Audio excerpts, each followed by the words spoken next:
وفي نظرة عن كتب فإن التمساح الملك يبلغ طوله أكثر من 5 أمتار، ويبلغ وزنه حوالي 800 كيلوغرام،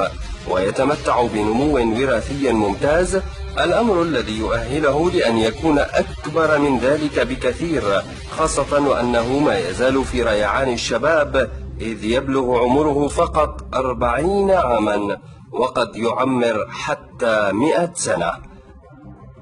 وإن كانت جميع الأسماك والحيوانات الأخرى تعيش في أكواريوم دبي بسلام أمام هذا العملاق، فإن الأمر لم يكن كذلك في أستراليا،